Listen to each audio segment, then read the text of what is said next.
Welcome all of you. आज हम लोग डिस्कस करेंगे what is cream. Cream percentage in fabric. Fabric हमारा जो है यार्न से फॉर्म, वोवन फैब्रिक हमारा जो है वार्प और वेफ्ट के इंटरलेसमेंट से फॉर्म होता है। वार्प और वेफ्ट के इंटरलेसमेंट होने से फैब्रिक जो है यार्न में जो है वेवनेस फॉर्म होती है, और उस वेवनेस को हम जो है फैब्रिक में जो है क्रीम कहते हैं। इस वेवनेस फॉर्म होने से हमारी यार्न की स्ट्रेंथ या यार्न की लेंथ फैब्रिक में जो है कम हो जाती है। जब फैब्रिक फॉर्म होता है, जो एक्चुअल लेंथ होती है फैब्रिक की, एक्चुअल लेंथ होती है यार्न की, वो फैब्रिक जब फॉर्म होता है तो यार्न की लेंथ कम हो जाती है due to shrinkage, due to जो है crimp formation, due to waviness of yarn. Yarn जो है वार्प और वेफ्ट में दोनों, वार्प में भी जो है वेवनेस फॉर्म होती है और वेफ्ट में भी वेवनेस फॉर्म होती है, और इस वेवनेस से हमारे फैब्रिक का जो है कंफर्ट लेवल इंप्रूव हो जाता है, गारमेंट हमारा कंफर्ट हो जाता है। दूसरे तरीके से अगर हम देखें तो फैब्रिक फॉर्मेशन के लिए जो है क्रीम क्रीम परसेंटेज, फैब्रिक में क्रीम परसेंटेज कितना है ये हमें जानना, ये कैलकुलेट करना हमारे लिए मस्ट हो जाता है, क्योंकि जो हम जिस लेंथ का हमें फैब्रिक फार्म करना है, जितनी रिक्वायरमेंट है हमें फैब्रिक को फार्म करने के लिए वार्प की और वेफ्ट की, उस फैब्रिक को फार्म करने में, उस फैब्रिक को फार्म करने में हमारे क्रीम परसेंटेज से जो है यार्न की लेंथ में वेरिएशन होता है। यानी हमें एग्जैक्टली जो यार्न की लेंथ, जो फैब्रिक की जो लेंथ है उस लेंथ से जो है वार्प की लेंथ ज्यादा चाहिए, फैब्रिक की जो विड्थ है उस विड्थ से जो है फैब्रिक यार्न की लेंथ जो है ज्यादा चाहिए। तो हम वार्प और वेफ्ट का जब कैलकुलेशन करते हैं तो इस क्रीम परसेंटेज को जो है फैब्रिक को फार्म करने के लिए एग्जैक्टली हमें फैब्रिक जिस लेंथ का हमें रिक्वायर्ड है उस लेंथ का फैब्रिक फार्म करने के लिए हमें क्रीम परसेंटेज को जो है ऐड करना पड़ेगा वार्प में और वेफ्ट में। क्रीम परसेंटेज को हम ऐड करके फिर हम जो है एग्जैक्टली वार्प की क्वांटिटी और वेफ्ट की क्वांटिटी हम लेंथ वाइज और वेट वाइज जो हम कैलकुलेट करते हैं। तो यहाँ पे क्रीम परसेंटेज एक इंपॉर्टेंट फैक्टर हो जाता है फैब्रिक फॉर्मेशन के एस्पेक्ट में। तो हम यहाँ पे क्रीम परसेंटेज को देखेंगे कि हम क्रीम कैसे फॉर्म होता है फैब्रिक में, कौन कौन से फैक्टर हैं जो क्रीम को अफेक्ट करेंगे, और हम जो है क्रीम परसेंटेज को फैब्रिक सैंपल से क्रीम परसेंटेज को कैसे मेजर करेंगे, और उस मेजरमेंट से जो हम फैब्रिक यार्न लेंथ में ऐड करके हम लेंथ का कैलकुलेशन करेंगे। तो आइए हम देखते हैं क्रीम का क्या रोल है और कैसे हम इसको जो है कैलकुलेट करेंगे। What is cream percentage? Cream percentage क्या है? You might know that woven fabric made of two set of yarn. आप सभी लोग जानते हैं कि जो है हमारा जो ओवन फैब्रिक है, ओवन फैब्रिक जो है वार्प और वेफ्ट से फॉर्म होता है। Two set of yarn, warp yarn and weft yarn, two set of yarn, warp yarn and weft yarn. Warp and weft yarn are interlaced with each another and form fabric sheet. Warp और weft दोनों एक दूसरे से इंटरलैस होते हैं, दोनों एक दूसरे से इंटरलैस होते हैं, और इस इंटरलैसमेंट से जो है फैब्रिक फॉर्म होता है, फैब्रिक शीट हमारी फॉर्म होती है। Inside the fabric yarn form A wavy shape instead of the straight yarn. जो हमारा कोन या पैकेज पे जो है स्ट्रेट यार्न है, जब उससे फैब्रिक फॉर्म होता है, फैब्रिक वार्प और वेफ्ट में जो इंटरलेसमेंट होता है, और उस इंटरलेसमेंट से जब फैब्रिक फॉर्म होता है तो उस फैब्रिक से जो उस वेवनेस, यहाँ पे आप देख रहे होंगे फिगर में कि ये हमारा जो है वेफ्ट है और ये हमारा वार्प है। तो यहाँ पे जो है वेफ्ट, अगर सपोज दैट प्लेन वीव है तो वेफ्ट हमारा जो है एक बार डाउन होगा और एक बार अप होगा। इसी तरीके से हमारा वार्प जो है एक बार अप होगा और एक बार डाउन होगा। इस अप डाउन मूवमेंट से, वार्प के अप डाउन मूवमेंट से जो है वार्प में जो एक वेवनेस फॉर्म होती है, और ये वेवनेस जो है फैब्रिक में फिक्स हो जाती है, और ये यार्न में जो है यार्न वेवनेस फॉर्म होने की वजह से यार्न की एग्जैक्ट लेंथ जो है, जो फैब्रिक की लेंथ है उस लेंथ से जो है यार्न की लेंथ ज्यादा होती है। तो आइए हम देखते हैं yarn from A wavy shape instead of the straight yarn. जो हमारा स्ट्रेट यार्न है, जब फैब्रिक फॉर्म होता है तो ये हमारा यार्न जो है वेवी फॉर्म में, यानी वेवनेस जो है फॉर्म हो जाती है यार्न में। As a result, actual length of the yarn is longer than the length of the fabric width and length in the fabric. जो फैब्रिक की लेंथ और विथ है, और उस लेंथ और विथ में जो जो हमारे यार्न जो है इस्तेमाल किए गए हैं, उस जो फैब्रिक की लेंथ है, उस फैब्रिक की लेंथ से अगर उस या वार्प और वेफ्ट को बाहर निकाल करके और मेजर करते हैं, स्ट्रेट करके मेजर करते हैं, तो उसकी लेंथ फैब्रिक की लेंथ से जो है थोड़ा ज़्यादा होती है। जितना ज़्यादा होती है उसको हम परसेंटेज में कैलकुलेट कर लेते हैं, जिससे हमारा क्रिम्प परसेंटेज, उसको हम कहते हैं क्रिम्प परसेंटेज। उसको हम जो both in warp and weft way, the shortening of yarn length in fabric is known as crimp. जो हमारा यार्न जो है स्ट्रेट यार्न है, और उससे जो है फैब्रिक जो फार्म होता है, फैब्रिक फार्म होने पे फैब्रिक की लेंथ, फैब्रिक की विड्थ और लेंथ जो है स्लाइटली कम होती है, उसी जो कमी होती है उसी को हम क्रिम्प परसेंटेज कहते हैं। To calculate yarn requirement for particular fabric, you need to know crimp of the yarn in the fabric. आपको जो है कोई भी फैब्रिक फार्म करना है, आप पीपीसी जो प्रोडक्शन प्लानिंग डिपार्टमेंट है, वीविंग डिपार्टमेंट का, वो जो है यार्न उसको जो है आर्डर, हमारे आर्डर जो है किस लेंथ का आर्डर है आया है, उस लेंथ के हिसाब से, उस लेंथ और विड्थ के हिसाब से हम फैब्रिक में जो है वार्प की क्वांटिटी कितनी रिक्वायर्ड होगी और वेफ्ट की कितनी रिक्वायर्ड होगी क्वांटिटी, इसको हम कैलकुलेट करते हैं। और उस कैलकुलेशन में हम जो है फैब्रिक के वार्प क्रिम्प परसेंटेज को और वेफ्ट क्रिम्प परसेंटेज को हम ऐड करके कैलकुलेशन करते हैं, तब हम एग्जैक्टली जो हमारी रिक्वायर्ड क्वांटिटी, फैब्रिक की जो रिक्वायर्ड क्वांटिटी है, उस क्वांटिटी को हम फार्म कर पाते हैं। तो यहाँ पे जो है आप फिगर में देख रहे होंगे कि वार्प है हमारा, वार्प में जो है वेवनेस फार्म होती है, इसी वेवनेस को हम क्रिम्प कहते हैं। यहाँ पे जो है वार्प यार्न, ये जो ब्लू है ये हमारा वार्प यार्न है, हाई वार्प टेंशन लो क्रिम्प। अगर ये वार्प यार्न में जो है टेंशन का लेवल अगर ज्यादा है तो क्रिम्प, जो क्रिम्प परसेंटेज होगा वो कम होगा। अगर टेंशन का लेवल जो है कम होगा तो क्रिम्प परसेंटेज ज्यादा होगा।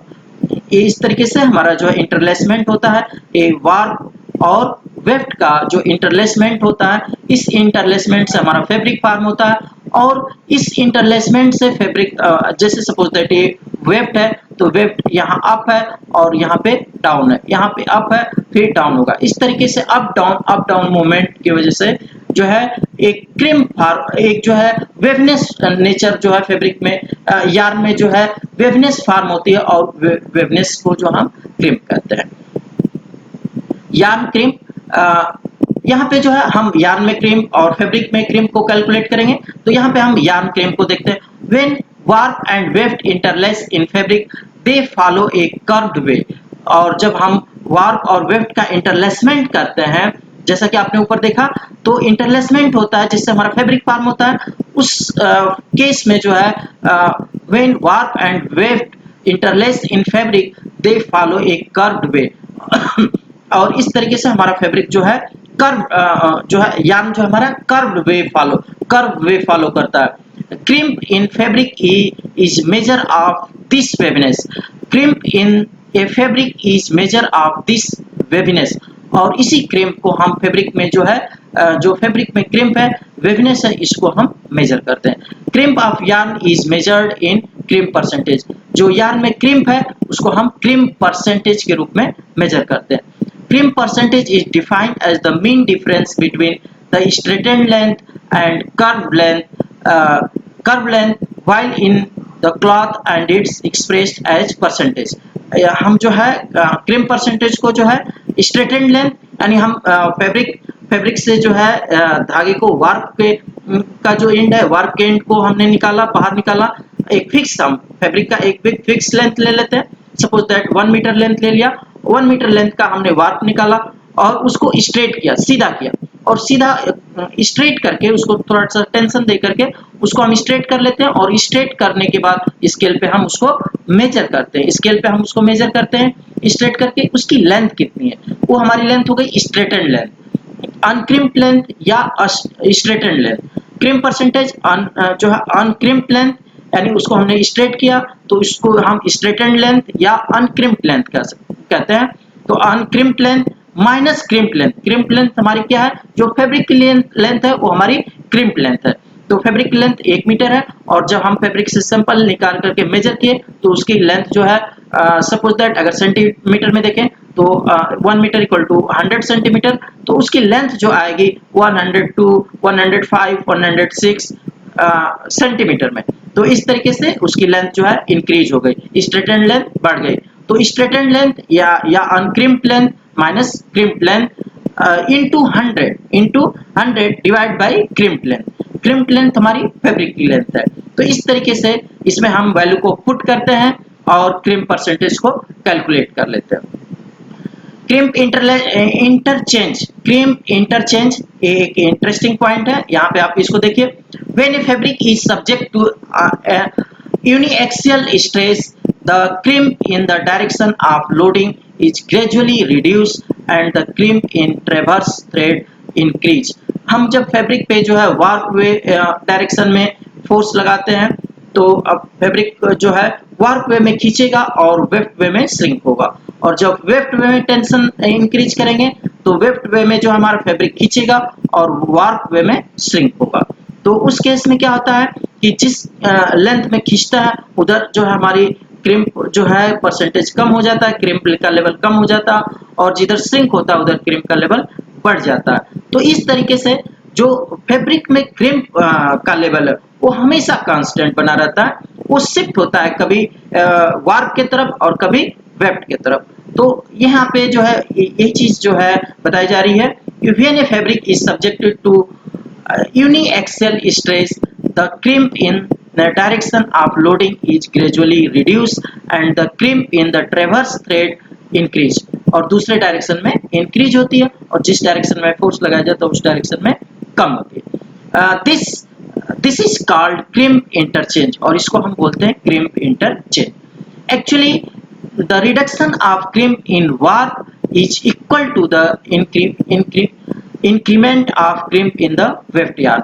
और अगर सपोज दैट हम जो है वार्प वे में जो है फोर्स लगाते हैं तो वार्प वे में जो है क्रिम्प का लेवल कम होगा और वेफ्ट वे में जो है क्रिम्प का लेवल इंक्रीमेंट होगा यानी बढ़ जाएगा।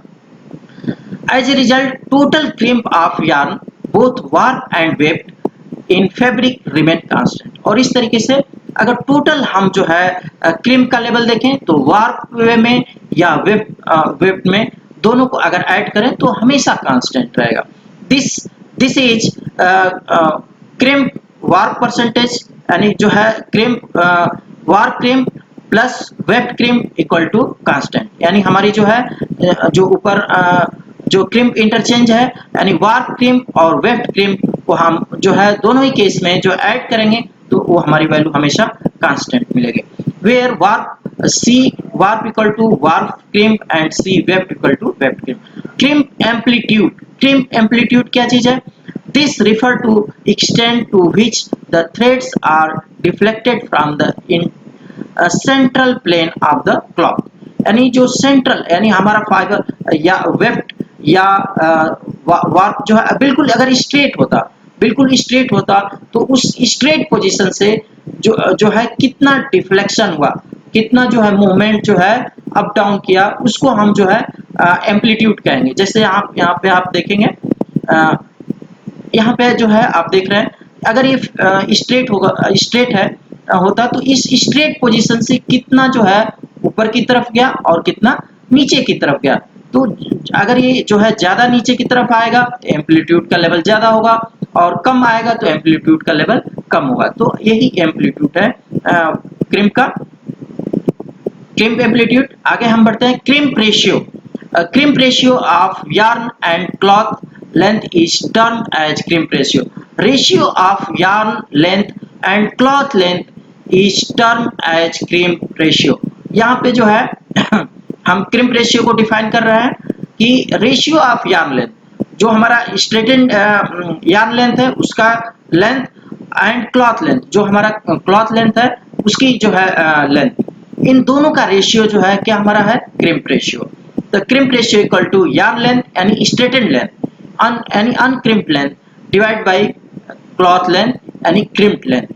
तो इस तरीके से अगर मान लीजिए सपोज दैट 1 मीटर का हमारा फैब्रिक है, 1 मीटर की लेंथ है फैब्रिक की, तो क्लॉथ लेंथ कितनी हो जाएगी 1 मीटर, और यार्न लेंथ कितनी हो जाएगी, हम फैब्रिक को स्ट्रेट करके यानी उसको जो टेंशन दे करके हमने उसको मेजर किया तो क्रिम्प ओपन हो गई, और अनक्रिम्प्ड लेंथ को हम मेजर किए तो उसकी लेंथ सपोज दैट 100 सेंटीमीटर जो हमारी फैब्रिक की लेंथ है, इस 100 सेंटीमीटर से इस यार्न की लेंथ स्लाइटली ज्यादा आएगी, 102, 3, 4, 5, 6, 7, 8, 9 कुछ भी लेंथ आएगी, 110 आती है, तो 110 डिवाइड बाई 100, ये हमारा जो क्या रेशियो हो गया, रेशियो क्या हो गया, crimp ratio. This ratio is called crimp ratio. Factor affecting crimp percentage of yarn in the cloth, यहाँ पे एक बहुत केयरफुली आप जो है इसको ध्यान दीजिए कि ये जो एक एक पॉइंट है वो कैसे जो है फैब्रिक के क्रिम्प को जो है अफेक्ट करते हैं। EPI inch per inch, higher the EPI higher will be the weft crimp. अगर ईपीआई इंच पर इंच की संख्या ज्यादा है तो weft percentage, weft crimp percentage ज्यादा होगा। यानी ईपीआई यानी वार्प वे हम जो ईपीआई को वार्प वे देखते हैं, तो यानी वार्प की डेंसिटी अगर ज्यादा है तो उस केस में वेफ्ट का क्रिम्प ज्यादा होगा, वेफ्ट में क्रिम्प बढ़ जाएगा।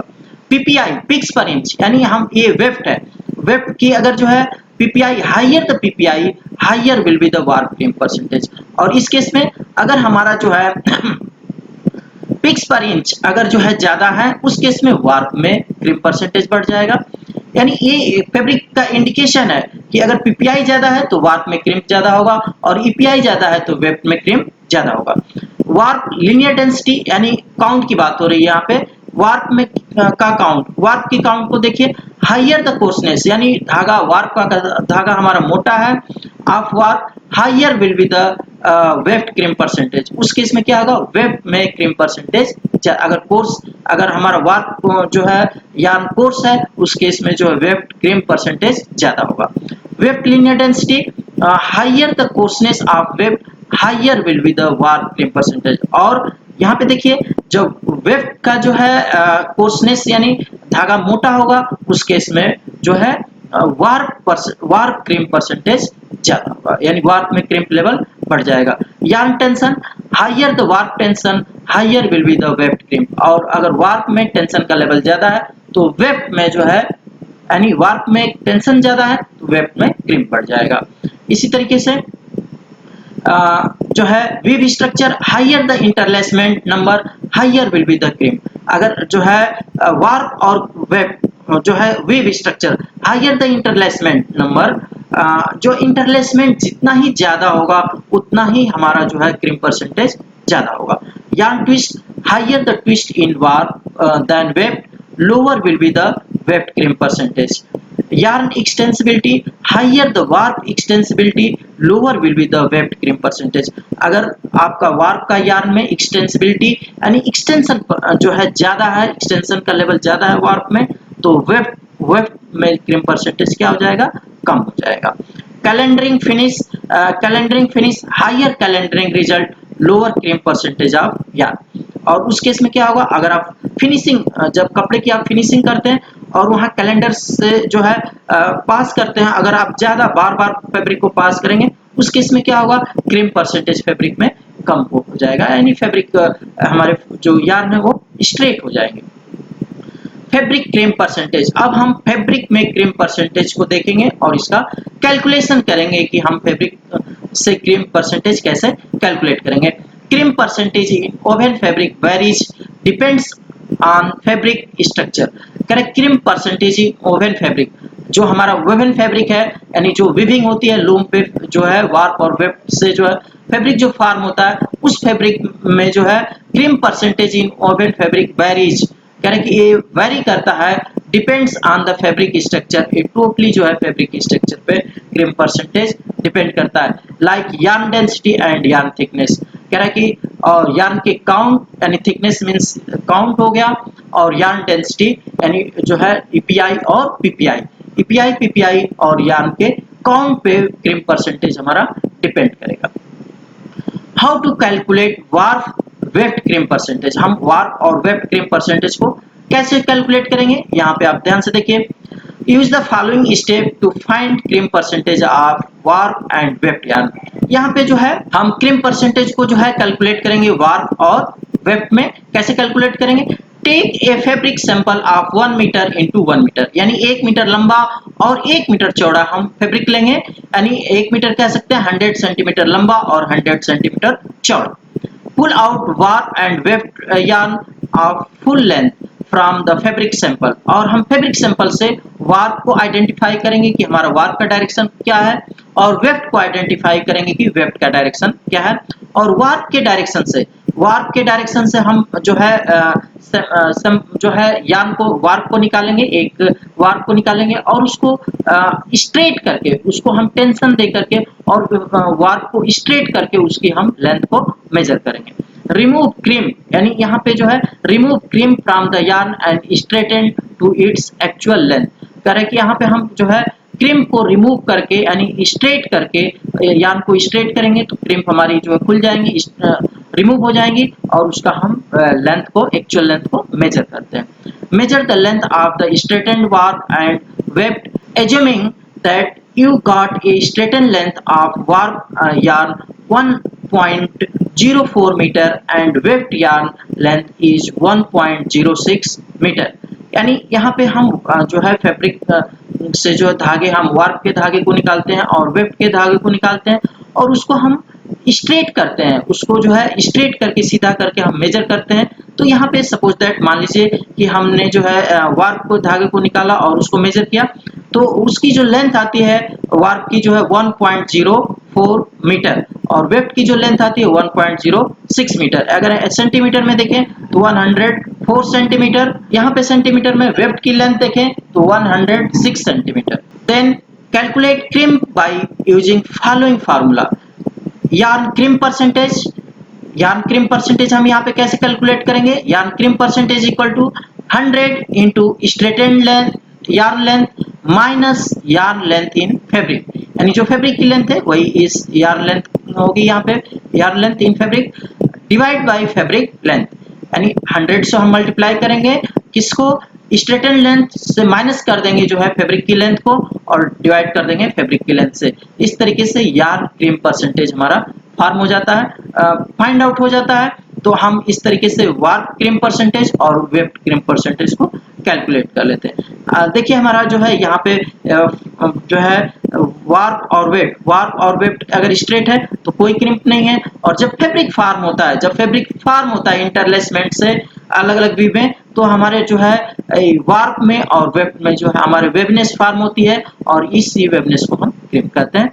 तो यहाँ पे हम इसका क्रिम्प का जो है कैलकुलेशन वार्प वाइज और वेफ्ट वाइज कर रहे हैं। तो यहाँ पे एक एग्जांपल के रूप में देखिए, warp crimp percentage equal to 100, warp में जब हम क्रिम्प कैलकुलेट करते हैं तो warp crimp percentage equal to 100 into length of warp in straightened form minus warp wise fabric sample length, warp wise हम फैब्रिक सैंपल का लेंथ कर लेंगे divide by warp wise fabric sample length. तो इस तरीके से हम वैल्यू को पुट करेंगे और कैलकुलेट करेंगे। Weft crimp percentage 100 into length of weft in straightened form minus weft wise fabric sample length divide by weft wise fabric sample length. Example के रूप में अगर हम देखें तो फॉर्म ऑफ इंफॉर्मेशन, जो इंफॉर्मेशन जो ऊपर से मिली है, हमने जो है एक फैब्रिक लिया 1:1 यानी 100 सेंटीमीटर लंबा और 100 सेंटीमीटर चौड़ा। दूसरे शब्दों में कह सकते हैं कि 1 मीटर लंबा और 1 मीटर चौड़ा। तो हम अगर सेंटीमीटर में देखें या मीटर में देखें तो वार्प क्रिम्प जो है अगर 100 सेंटीमीटर में देखें तो हमारा जो है वार्प को हमने लिया और वार्प को जो है स्ट्रेट किया, वार्प से जो एक यार्न को निकाल करके और उसको स्ट्रेट किया तो उसकी लेंथ आई 104 सेंटीमीटर, और जब वेफ्ट को स्ट्रेट किया तो उसकी लेंथ आई 106 सेंटीमीटर।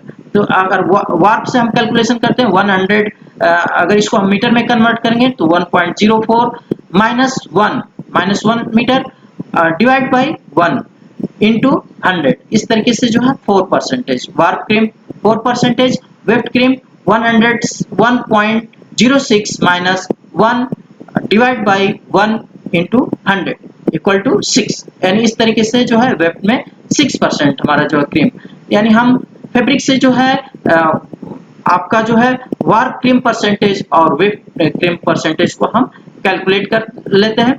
फैब्रिक से जो है सैंपल को निकाल करके उसको स्ट्रेट कर लेते हैं, वो हमारी स्ट्रेटेड लेंथ हो गई, माइनस फैब्रिक लेंथ। फैब्रिक में हमारा ऑलरेडी जो है क्रीम के रूप में जो है यार्न है, तो उसकी जो है fabric length striated length minus fabric length divide bye fabric length into 100। इस वैल्यू को हम क्रीम परसेंटेज फैब्रिक में आसानी से वार्प वाइज और वेब वाइज कैलकुलेट कर लेते हैं। और इस कैलकुलेशन से हम सबसे पहले जब हमें फैब्रिक फार्म होता है, फैब्रिक फार्म करना होता है, हमें जो है किसी पार्टी से सैंपल मिलता है, तो हम उस फैब्रिक में वार्प वाइज और वेब वाइज जो है क्रीम परसेंटेज को कैलकुलेट करते हैं। और फिर जो है उसका हम जब प्रोडक्शन में हमें लेना होता है या उसके लिए हम रिक्वायरमेंट जो है कैलकुलेट कर लेते हैं, कितना हमें वार्प की जरूरत होगी और कितना वेब की जरूरत होगी। तो इस तरीके से मैं देखता हूँ कि वार्प फैब्रिक का क्रीम परसेंटेज फैब्रिक फॉर्मेशन में एक इम्पॉर्टेंट पैरामीटर हो जाता है, जो हमें जानना मस्ट हो जाता है। तो इस तरीके से आप फैब्रिक का क्रीम परसेंटेज आसानी से कैलकुलेट कर सकते हैं और फैब्रिक को एग्जैक्टली फॉर्म कर सकते हैं। मैं समझता हूँ आपको लेक्चर जो है अच्छी तरीके से समझ में आ गया होगा। Thank you.